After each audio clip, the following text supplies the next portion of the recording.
नमस्कार, जय हिंद, वंदे मातरम। आप सभी विद्यार्थियों का स्वागत है आपके अपने YouTube प्लेटफॉर्म उदय एजुकेशन में। विद्यार्थियों, आज के इस वीडियो में लेके आया हूँ वार्षिक परीक्षा सत्र 2023-24 के लिए इम्पोर्टेंट कक्षा 6 का हिंदी विषय का पेपर, जो कि इस बार आपके आने वाले वार्षिक परीक्षा की दृष्टि से अति महत्वपूर्ण रहने वाला है और आप सभी विद्यार्थियों के लिए वरदान साबित होने वाला है।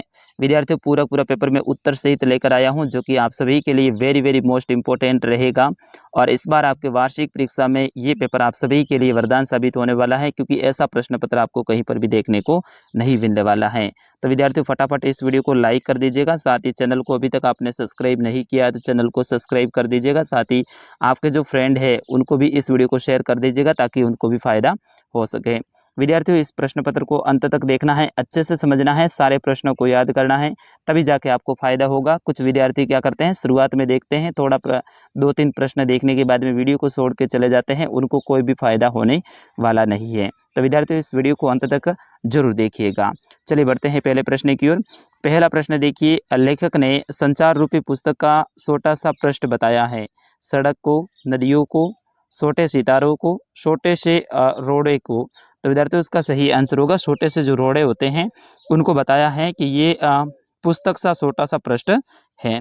फिर उसके बाद में अगला प्रश्न है, बच्ची किसका हाथ नहीं छोड़ना चाहती है? सहेली का, माँ का, पिता का या बहन का? तो विद्यार्थियों, इसका सही आंसर होगा बच्ची अपनी माँ का हाथ नहीं छोड़ना चाहती हैं। तो ऑप्शन ब इज करेक्ट आंसर। फिर इसके बाद में तीसरा प्रश्न है, लोकगीतों का संबंध विशेष रूप से कहाँ से होता है? बिल्कुल आपको बताना है कि लोकगीतों का संबंध विशेष रूप से कहाँ से होता है। महानगरों से, शहरों से, नगरों से या फिर गाँवों से? तो आपको पता है लोक गीत हैं वो गाँवों में ही गाए जाते हैं, विशेष तौर पे गाँवों में ही प्रचलित होते हैं और यहीं से निकलते हैं। तो गाँवों का संबंध हो जाएगा इनका, option the is correct answer. फिर उसके बाद में चौथा प्रश्न है, सवेरे की प्रार्थना के बाद गांधी जी रसोई में जाकर क्या करते थे? आटा लगाते थे, खाना बनाते थे, सब्जियां छीलते थे या फिर पानी भरते थे?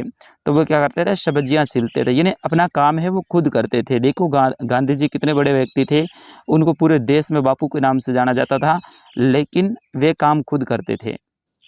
फिर उसके बाद में पांचवा प्रश्न है, श्री राम की आंखों से आंसू क्या देखकर बहने लगे? यानी श्री राम की आंखों में क्या देखकर आंसू बहने लगे थे? सीता की कोमलता, लक्ष्मण की दुर्बलता, सीता की आतुरता या माताओं की चिंता? तो इसमें वो रहेगा चिता की आतुरता, यानी ऑप्शन स इज करेक्ट आंसर।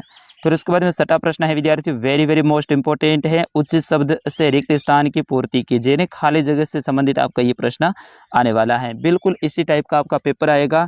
इस वीडियो को अंत तक देखिएगा, कोई भी विद्यार्थी वीडियो को बीच में छोड़ के नहीं जाएंगे। अच्छा सा प्यारा सा आप कमेंट भी जरूर कीजिएगा कहाँ से इस वीडियो को देख रहे हैं। इसमें पहला देखिए, भोजपत्र के पेड़ की चिकनी चाल होती हैं। तो इसमें चिकनी लिखना है आपको, ठीक है ना, खुरदरी नहीं लिखना है, चिकनी लिखना है। देखो दो ऑप्शन रहेंगे, दोनों में से आपको एक चुनाव करते हुए आपको उत्तर भरना है। बिल्कुल इजी आता है, हिंदी का पेपर आपको कोई भारी नहीं आता है। दूसरा है, ब्याह हुआ रानी बन आई लक्ष्मीबाई झांसी में या ग्वालियर में? तो इसमें आपको झांसी भरना है, ठीक है।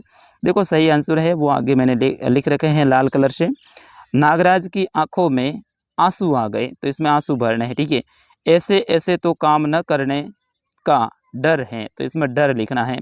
और अगला है कि एक अकेला थक जाएगा, तो यहाँ पे थक आपको लिखना है। फिर उसके बाद में सातवां प्रश्न है, चांद से थोड़ी सी गप्पें कविता में आकाश को क्या बताया गया है? तो विद्यार्थियों, इसका सही आंसर होगा, इस कविता में आकाश को तारों जड़ा वस्त्र बताया गया है, यानी तारों जड़ा वस्त्र बताया गया है, ये आपको याद रखना है। फिर उसके बाद में आठवां प्रश्न है, केशव ने क्या नादानी की? तो केशव ने ये नादानी की, उसने चिड़िया के अंडों को हाथों से छू लिया था, यानी चिड़िया के जो अंडे हैं ना उनको हाथों से छू लिया था। और जब भी चिड़िया के जो अंडे होते हैं उनको हाथों से छूते हैं तो वो चिड़िया है उन अंडों के ऊपर आकर नहीं बैठती है। तो केशव ने ये नादानी की थी कि चिड़िया के जो अंडे हैं उनको हाथों से छू लिया था। फिर उसके बाद में नवा प्रश्न है, लेखिका कृष्णा सोबती का बचपन कहाँ पर बीता?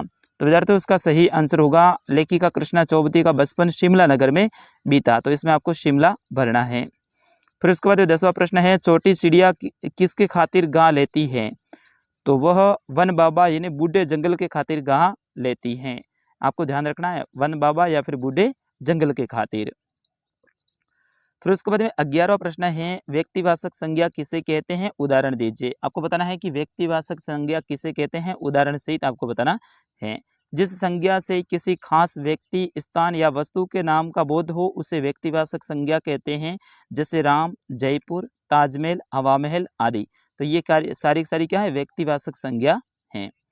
फिर उसके बाद में 12वां प्रश्न है, विशेषण किसे कहते हैं, उदाहरण सहित लिखिए। तो आपके व्याकरण के भी कुछ प्रश्न एग्जाम में आएंगे। तो इसका सही आंसर है, जो शब्द संज्ञा या सर्वनाम आदि की विशेषता बताते हैं उन्हें विशेषण कहते हैं, जैसे सुंदर, काली, सफेद, मोटा, सोथा, गजभर आदि हो जाएगा। ठीक है।